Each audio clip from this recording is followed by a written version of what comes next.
She stole it! Somebody call the cops! Griffin Hale's voice explodes across the library. 30 heads snap toward the back corner. An AirPods case clatters to the floor, spinning under fluorescent lights. Sienna Marlowe stands frozen between two bookshelves. Her hands hang at her sides, empty. Her face drains white. But she does not speak. Griffin towers over her, varsity jacket unzipped, designer watch catching the light. He points one finger directly at her chest. Students pull out phones. The camera lenses multiply. "Check her bag," Griffin says. His voice drops lower now, calculated. "I saw her take them. Right off my table." The librarian rushes over, heels clicking on tile. "Griffin, we should handle this internally." "No." He cuts her off. This is theft. Criminal theft. "Call 911. Sienna still does not move. Her breathing stays even, controlled.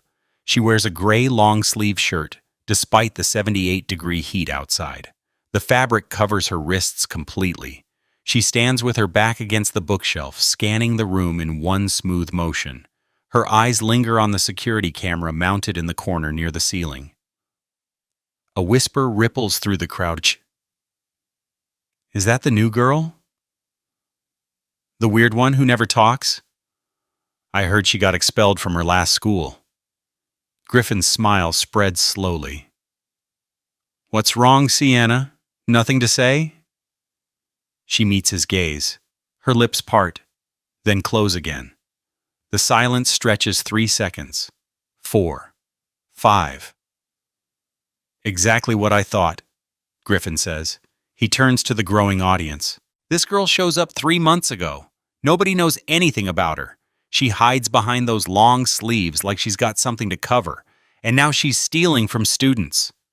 Sienna's jaw tightens. Her fingers curl slightly at her sides, but her voice remains locked away. The librarian pulls out her phone. "I'm calling the principal." "Call the police," Griffin interrupts. "My dad donated $200,000 to this school. I want real consequences." In Sienna's mind, a clock starts ticking. 12 minutes. Everything changes in 12 minutes. But nobody else knows that yet. If you've ever been accused of something you didn't do, hit that subscribe button right now, because this girl is about to teach a masterclass in patience and revenge.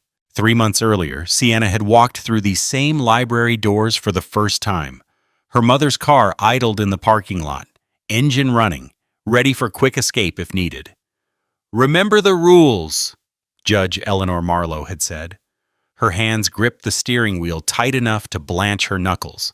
No fighting, no attention, just survive until graduation. Sienna had nodded. The scars on her wrists still felt fresh then, hidden under careful bandages and long sleeves. The memory of handcuffs still woke her at 3 a.m. "I promise, Mom, I just want it to be over." Eleanor had pulled her daughter close. "It will be. We'll make sure of it." But Brennan Ridge High School had other plans. Griffin Hale noticed Sienna on day 2. She sat alone in the cafeteria, eating a sandwich in precise, small bites. She finished in 7 minutes. Then she left immediately, walking close to the walls, eyes tracking every exit. "Who's that?" Griffin asked his friend Marcus. Marcus shrugged. "Transfer student. Marlowe, I think, real quiet." "Quiet like shy, or quiet like hiding something? Does it matter?" Griffin watched Sienna disappear through the double doors. Something about the way she moved bothered him. Too controlled, too aware, like someone trained to avoid trouble. He hated that. Trouble was how he measured people. The scholarship announcement came in week 3. Principal Vance gathered the senior class in the auditorium. This year's Brennan Ridge Honor Scholarship will go to the student who best exemplifies academic excellence and community leadership. The award includes full tuition to any state university, plus a $10,000 stipend. Griffin sat up straighter. He needed that scholarship. Not for college. His father's construction company had enough money to buy a building at any university in the state. No, Griffin needed the scholarship for optics, Federal investigators were circling Hale Construction like vultures, bid-rigging allegations, falsified inspection reports. His father came home drunk 3 nights a week now, ranting about auditors and subpoenas. "We need good press," his father had said. "You win that scholarship. It shows we're a family of integrity. Understand?" Griffin understood. The scholarship was armor. Then Principal Vance added one more detail. "We also have a special candidate this year, a transfer student who qualified through exceptional circumstances. The committee will consider her application alongside our traditional nominees." Griffin's stomach dropped. He turned to Marcus. "Who?" Marcus checked his phone, scrolling through the school portal. "Marlowe, Sienna Marlowe. Her transcripts are locked. Special review process." Griffin felt something cold settle in his chest. Special review meant connections. Connections meant competition. He found Sienna after the assembly near her locker. She was organizing textbooks by size, movements precise and methodical. "Hey," Griffin said. His tone stayed friendly. "Testing. Congrats on the scholarship consideration." Sienna glanced at him. "Thank you. Must be nice, getting special treatment." Her hands paused on a chemistry textbook. "It's not special treatment, it's transfer protocol."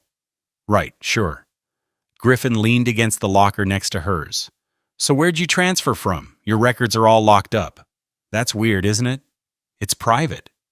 "Private like sealed? Like juvenile records?" Sienna closed her locker carefully. She looked directly at Griffin for the first time. Her eyes were gray, calm, and completely unreadable. "I don't want problems.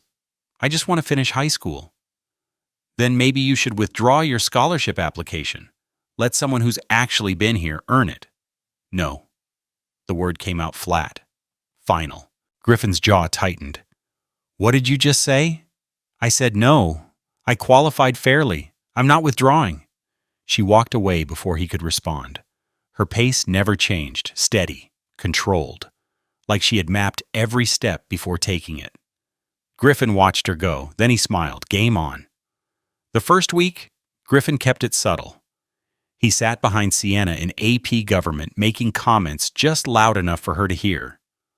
"Must be hard coming from juvie to college prep. Wonder what she did to get those records sealed.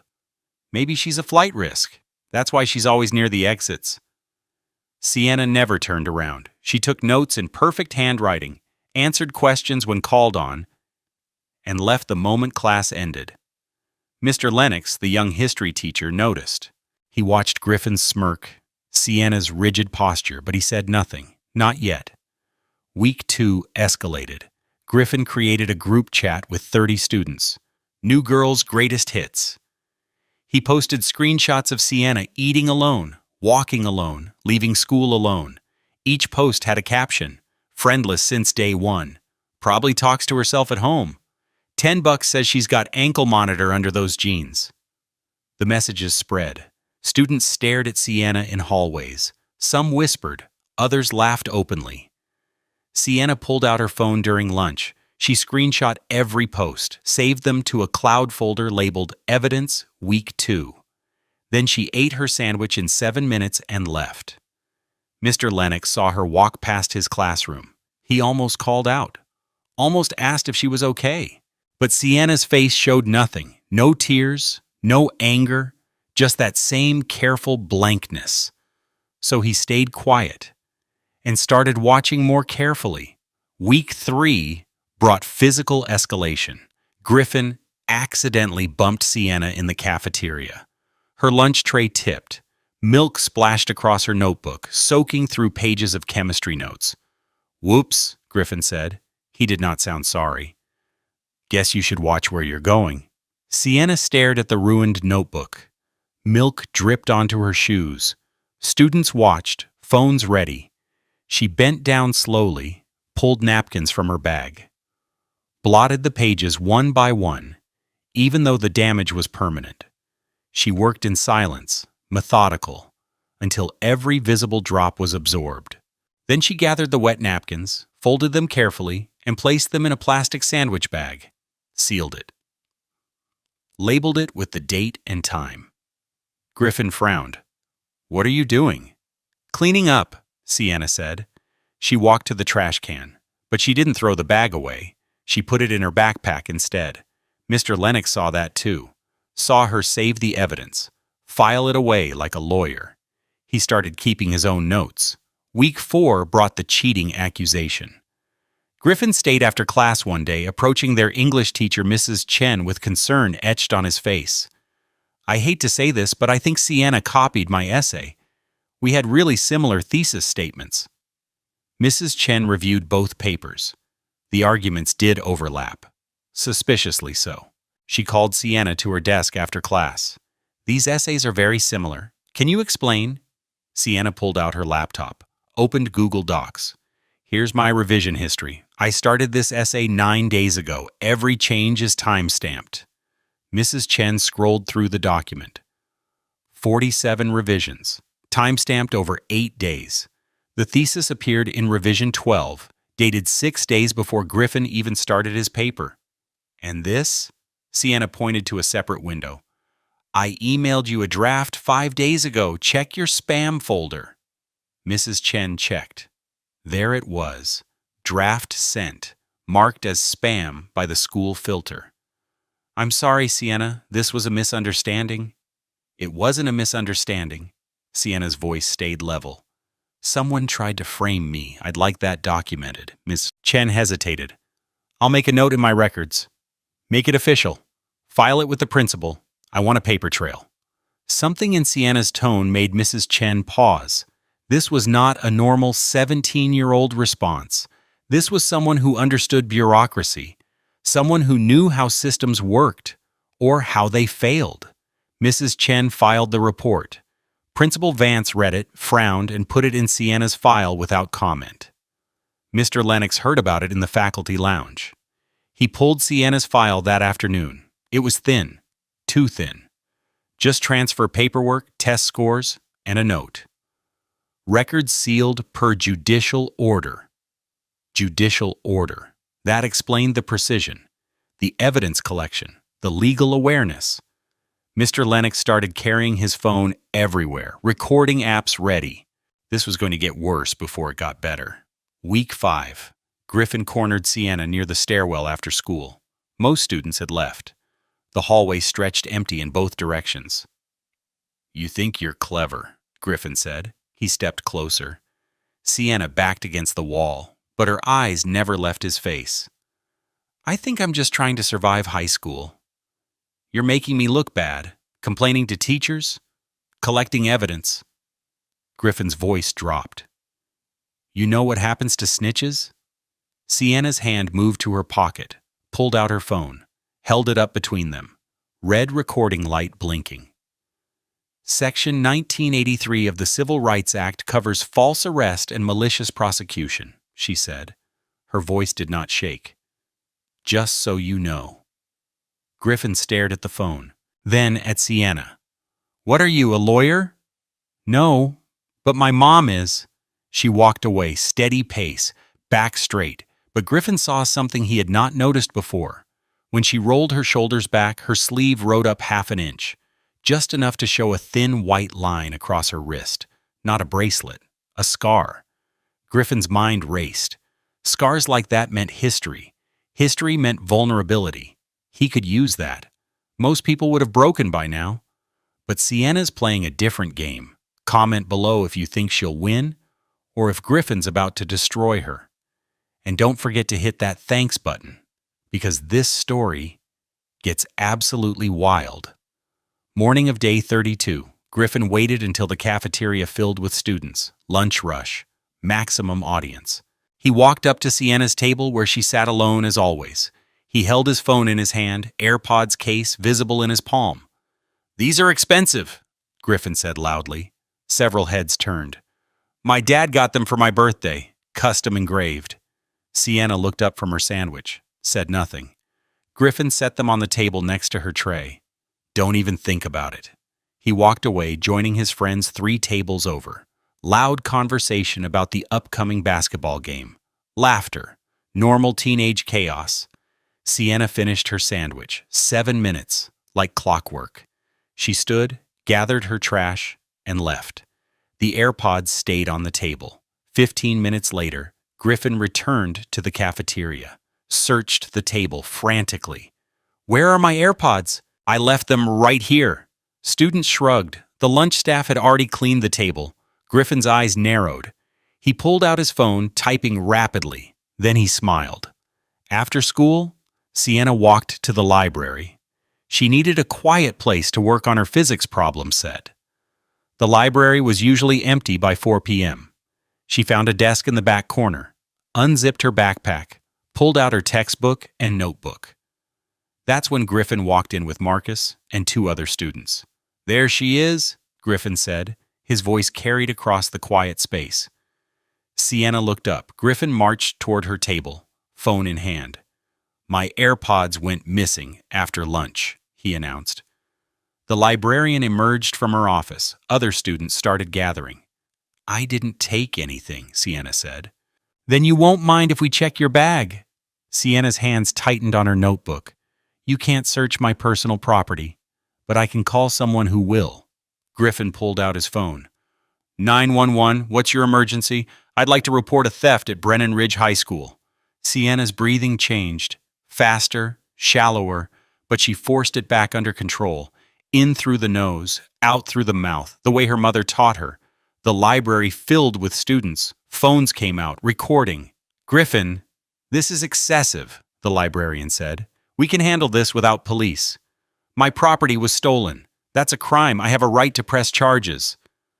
The word handcuffs floated through Sienna's mind, cold metal, public humiliation. The exact scenario her mother warned her about. But she had promised. No fighting, no attention. Just survive. So she stood very still, back against the bookshelf, eyes tracking the security camera. 12 minutes. Everything changes in 12 minutes. The police arrived in 8. Officer Dawson walked into the library with his partner, Officer Rivera, both in full uniform, radios crackling, hands near their belts. The library fell completely silent. "Someone reported a theft," Dawson said. Griffin stepped forward. "Yes, sir, my AirPods. Custom model, $800 value. I have reason to believe that student took them." He pointed at Sienna. "That's a serious accusation, son. What evidence do you have?" "She was sitting near them at lunch. I left them on the table, and when I came back they were gone. She left right before they disappeared." Officer Dawson turned to Sienna. "Miss, what's your name?" "Sienna Marlowe." "Do you have these AirPods?" "No, sir." "Would you consent to a search of your belongings?" Sienna's throat tightened. She wanted to say no. She had rights, Fourth Amendment, unreasonable search, but 30 students were recording. If she refused, it would look like guilt. She unzipped her backpack slowly. "Go ahead." Officer Rivera stepped forward, pulled out textbooks, notebooks, a calculator, pencil case, water bottle. Then her hand closed around something in the front pocket. She pulled it out. AirPods case, white, clean, custom engraved with the initials GH. The library erupted in whispers. Sienna's face went blank. Complete shutdown. But inside, her mind raced backward. She had not touched Griffin's AirPods. She had not gone near them. Someone planted them. Griffin's face showed perfect shock. "I can't believe she actually took them." "Miss Marlowe," Officer Dawson said, his tone shifted, harder now. "That's theft of property over $500. That's a misdemeanor." "I didn't take them." Sienna's voice came out thin. "Someone put them in my bag." "That's what they all say," Griffin muttered, loud enough for everyone to hear. Officer Dawson pulled out his handcuffs. "I'm going to need you to turn around and put your hands behind your back." The metal gleamed under the library lights. Sienna stared at them. Her vision tunneled. Sound dimmed. She was back at her old school. Different officers, same handcuffs, same public humiliation. Her hands started shaking. Griffin watched with satisfaction. This was it. The moment she broke. The moment everyone saw her for what she really was. A troubled kid. A thief. Someone who did not belong. Officer Dawson stepped closer. "Miss, I need you to comply. Hands behind your back." Sienna's lips moved, whispered something too quiet to hear. "What was that?" Dawson asked. She raised her voice slightly, still looking at the handcuffs. "Check the serial number." "Excuse me?" "The serial number on the AirPods. Check if it matches his purchase receipt." Griffin's smile faltered. "Of course it matches. They're mine." "Then show them the receipt," Sienna said. Her eyes finally lifted from the handcuffs, met his gaze. "You said they were a birthday gift. Your dad would have the receipt. Call him." "I don't need to prove anything. They were found in your bag." "Convenient," Sienna said, almost like someone knew exactly which pocket to put them in. Officer Rivera pulled out her phone. "Son, do you have proof of purchase?" Griffin's jaw clenched. "I told you they were a gift. I don't keep receipts for gifts." "But you said they're custom engraved. That means special order. Your father's credit card would have a record." "This is ridiculous. She stole my property, and you're interrogating me?" Officer Dawson raised one hand. "Everyone calm down. Miss Marlowe, I still need to detain you while we sort this out. Please turn around." Sienna's breathing accelerated again. She could feel the panic rising, the walls closing in, the same helplessness from before. But this time she had one advantage. She knew where the security cameras were pointed. "Officer," Sienna said, "before you handcuff me, I have one question. Make it quick. If someone planted those AirPods in my bag, wouldn't that be false reporting? And wouldn't that make me the victim?" "That's speculation." "It's not speculation if there's video evidence." The library went completely still. Griffin's face drained of color. "What video?" Sienna pointed at the ceiling. "Security camera. Covers the entire back section, including my desk. If I never touched your AirPods, the footage will show that. And it'll show who did." Officer Rivera looked up at the camera, then at the librarian. "Is that camera functional?" The librarian nodded slowly. "Yes. Records 24/7. Saves footage for 90 days. Griffin took one step backward. "This is insane. She's trying to—" "We'll review the footage," Officer Dawson said. He lowered the handcuffs. "Miss Marlowe, stay where you are. Don't leave the building." Sienna nodded. Her hands still shook, but her voice came out steady. "I'm not going anywhere." The officers walked toward the librarian's office. Griffin stood frozen, calculating.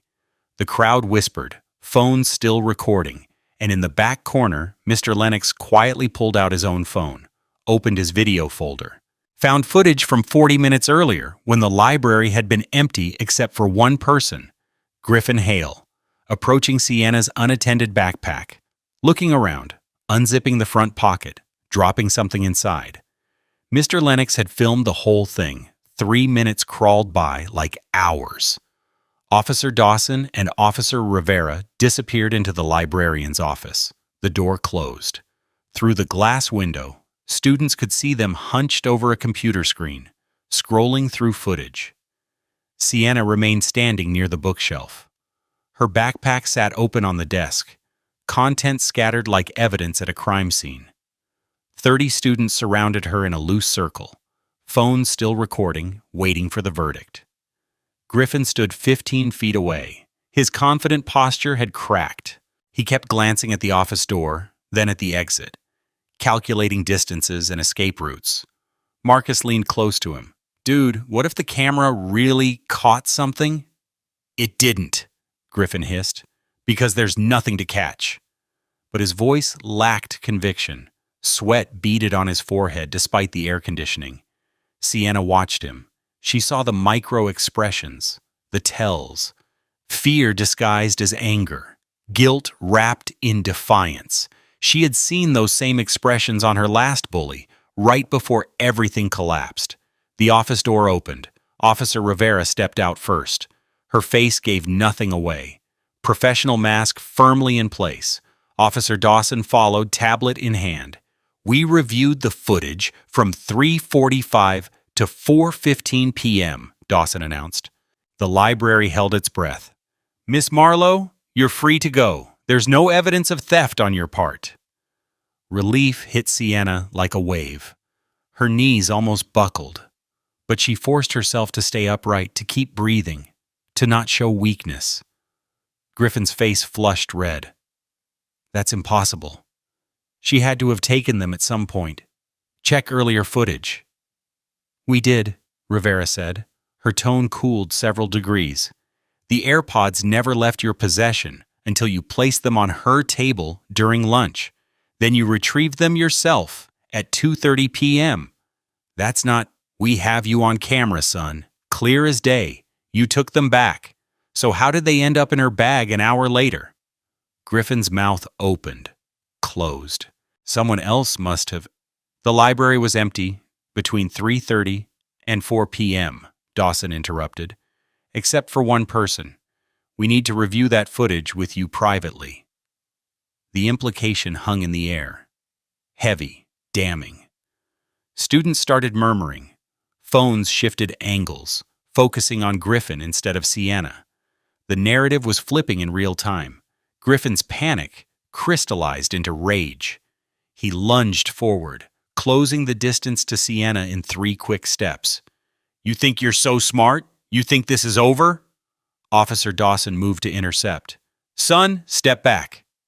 But Griffin was faster. Desperation made him reckless. He grabbed Sienna's right wrist, yanking her toward him. You ruined everything. My family, my scholarship, my... The fabric tore. Sienna's gray sleeve ripped from cuff to elbow.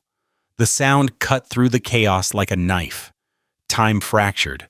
Everyone saw it simultaneously. White scars. Multiple. Crisscrossing her wrist and forearm. Not self-inflicted. Too uniform. Too precise. Defensive wounds. The kind that came from blocking attacks. For one frozen heartbeat, Sienna stared at her exposed arm. The secret she had protected for 3 months, laid bare under fluorescent lights and 30 camera phones. Something inside her snapped. Not broke. Snapped into place. 3 months of silence. 3 months of swallowing insults. 3 months of promising her mother she wouldn't fight back.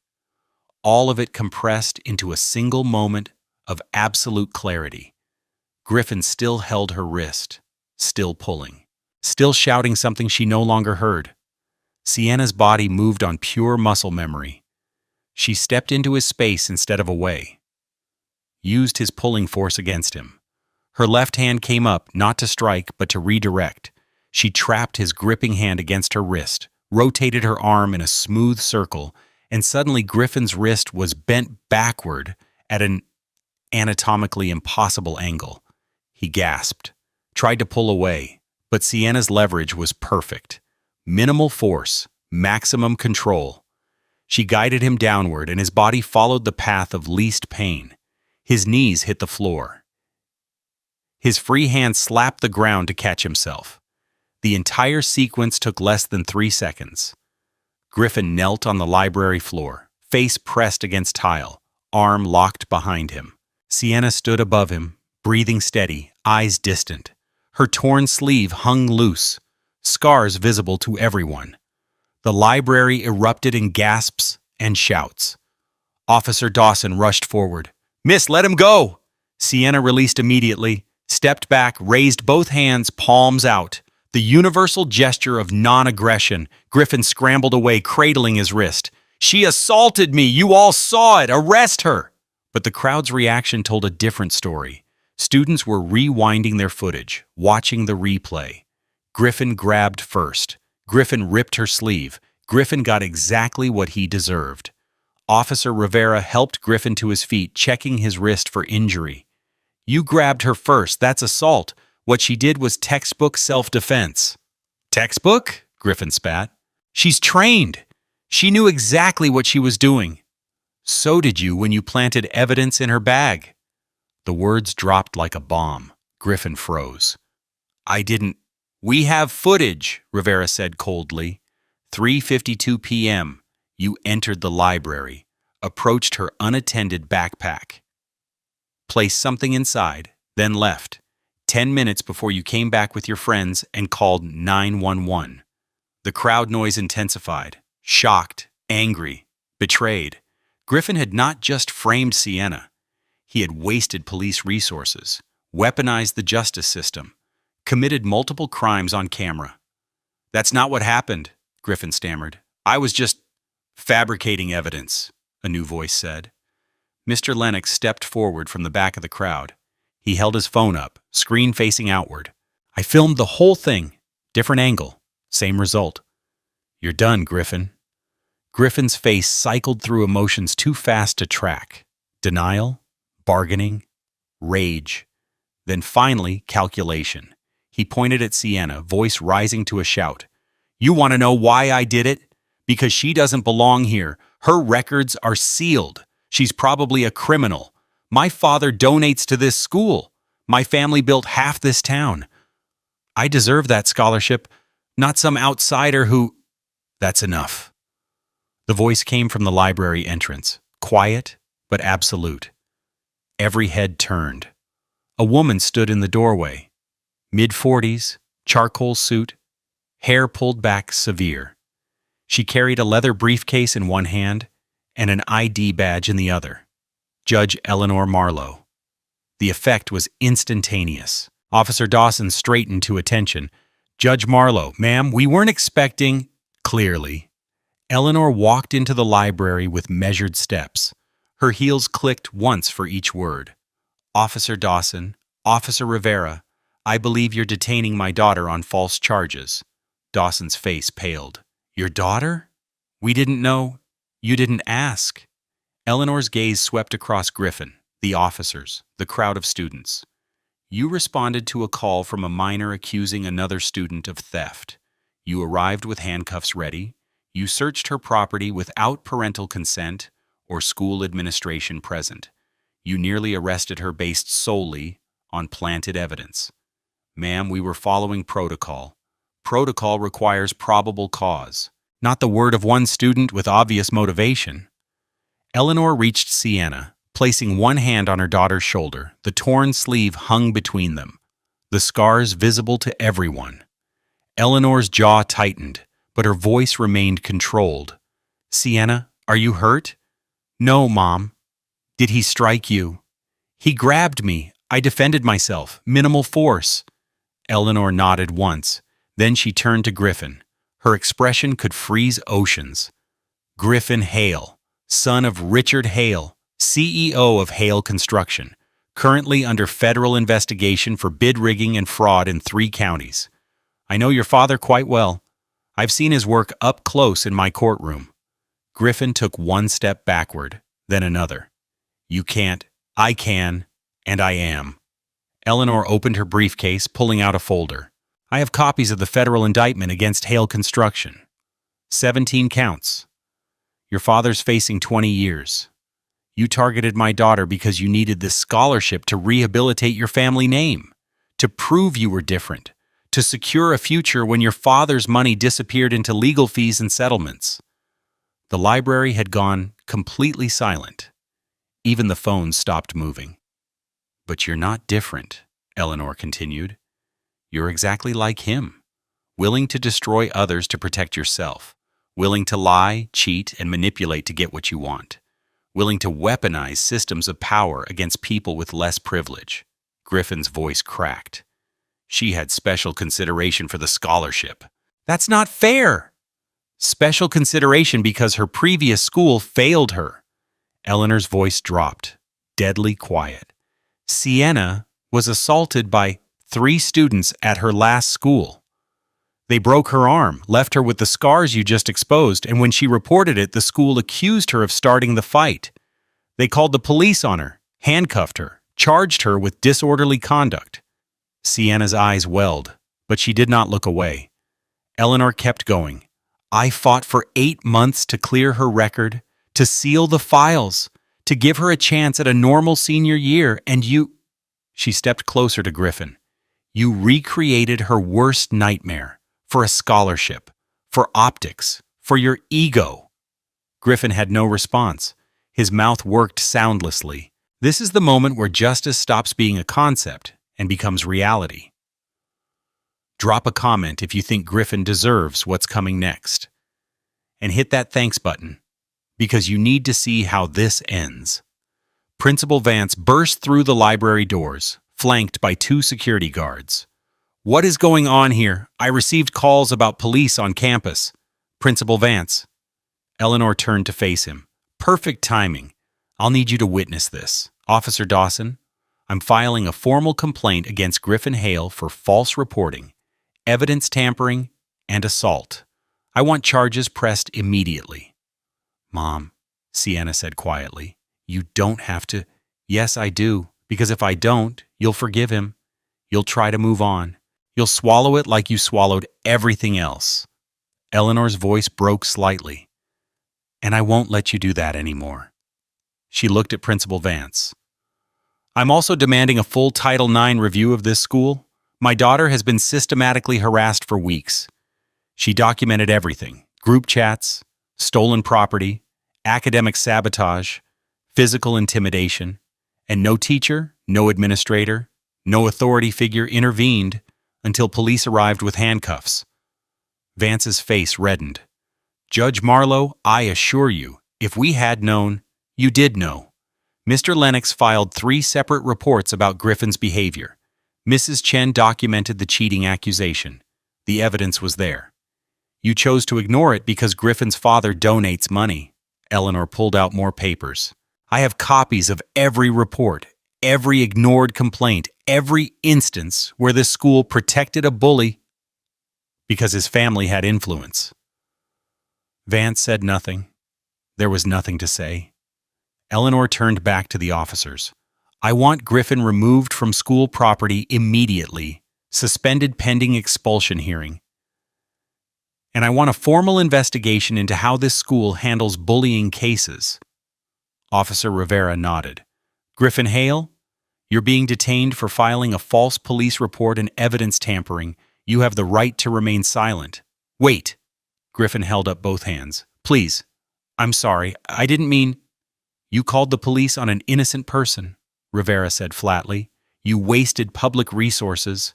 You attempted to give someone a criminal record. Your intentions stopped mattering the moment you dialed 911. She guided Griffin toward the door. He looked back at Sienna one last time. "I just wanted to win. That's all. I just wanted something in my life to not fall apart." Sienna met his gaze, held it for 3 full seconds. Then she spoke, her voice clear, carrying across the silent library. "I wanted that too. At my old school. I wanted to just survive until graduation. I stayed quiet when they mocked me. I didn't fight back when they pushed me. I let them break my arm before I finally defended myself. And you know what? They still arrested me. Still called me violent. Still said I was the problem." She took one step forward. "I came here and made the same mistake. I stayed quiet. I collected evidence. I did everything right. And you still called the cops on me. You still tried to destroy my life. Because people like you don't care about right or wrong. You care about winning." Griffin's eyes filled with tears, but Sienna was not finished. "I forgive you, Griffin. Not because you deserve it. Not because what you did was okay. But because I'm done letting bullies control my emotions. I'm done carrying fear. I'm done hiding scars that I earned surviving people like you." She raised her right arm. The torn sleeve fell away completely. The white scars caught the light. Defensive wounds, survival marks, evidence of resilience. These scars used to make me ashamed, but they're proof that I survived. And I'll keep surviving. Long after you're gone. The library remained silent for 5 full seconds. Then someone started clapping. Mr. Lennox. Slow. Deliberate.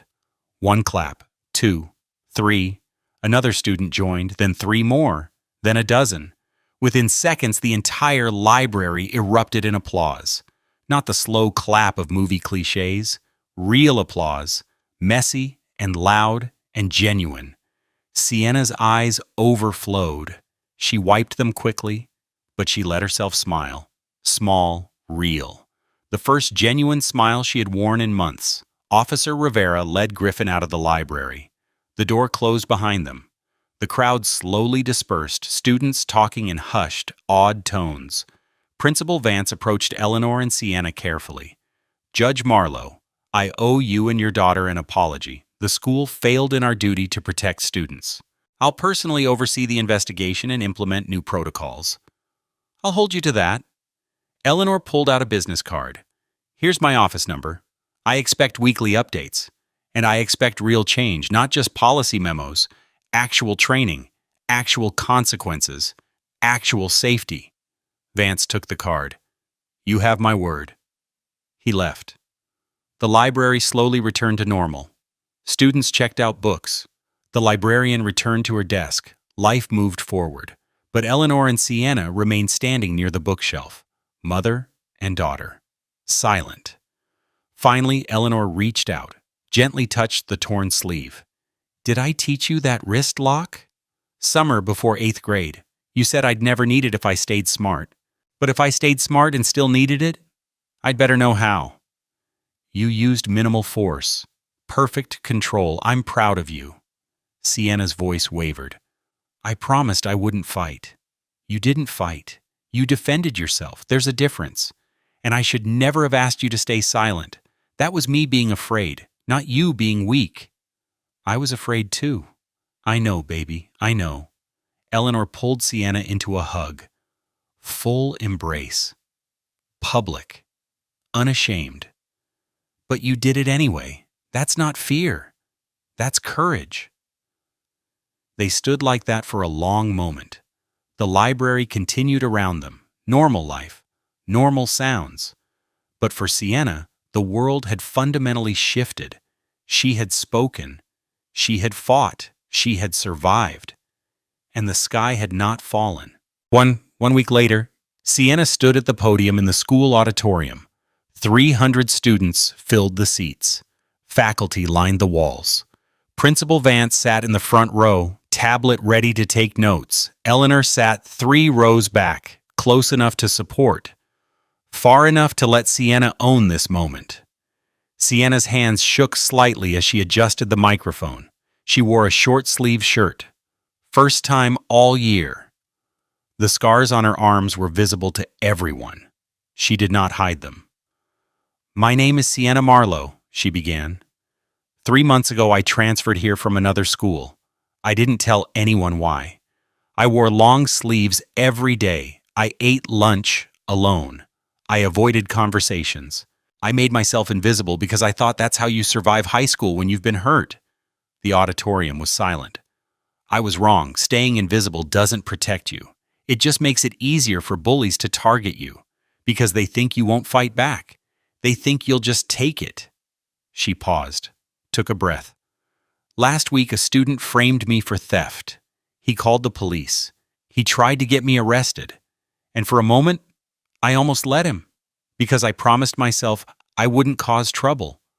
I wouldn't be difficult. I'd just endure until graduation. But enduring is not the same as living, and silence is not the same as peace. She looked directly at the students in the front row. If you're being bullied right now, you need to hear this. It's not your fault. You don't deserve it, and you don't have to handle it alone. Sienna pulled out a folder. My mom and I are starting a program called Voice Back Initiative. It's a peer support system, a safe place to report bullying, a network of students and teachers who will believe you, who will help you document everything, who will fight for you when the system doesn't. She set the folder on the podium.